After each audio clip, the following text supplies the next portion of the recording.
Samantala, busisiin natin ang track record ng 4 na nominadong sumalang sa huling araw ng interview ng JBC panel.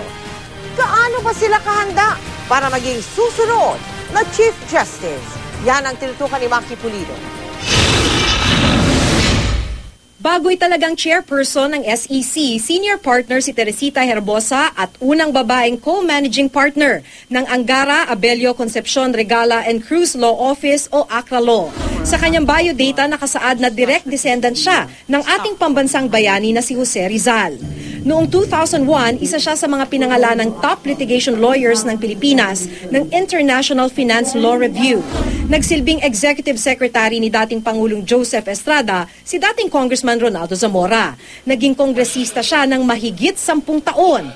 Kabilang sa mga na-sponsor niyang batas ang Comprehensive Agrarian Reform Law, ang batas na naglilikha ng Autonomous Region in Muslim Mindanao at ang batas na naglilikha sa Bangko Sentral ng Pilipinas. Si Associate Justice Maria Lourdes Sereno ang unang appointee ni Pangulong Aquino sa Korte Suprema.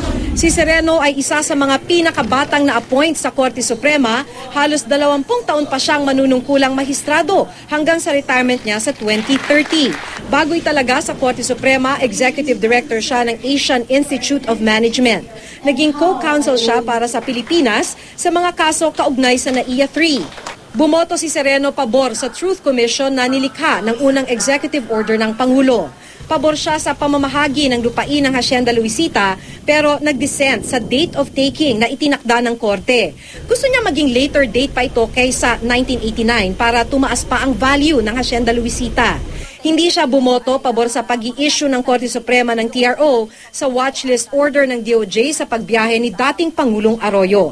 20 taon muna ang ginugol ni Associate Justice Presbitero Velasco Jr. sa private practice bago nagtrabaho sa gobyerno bilang regular member ng JBC. Naging undersecretary siya ng DOJ noong 1995 hanggang 1998. Kasabay nito, commissioner din siya ng Housing and Land Use Regulatory Board. Naging associate justice din siya ng Court of Appeals. 2001, naging court administrator si Velasco ng Korte Suprema at nanungkulan sa ilalim ng 2 Chief Justice, sina Hilario Davide at Artemio Panganiban. Maki Pulido, nakatutok 24 oras.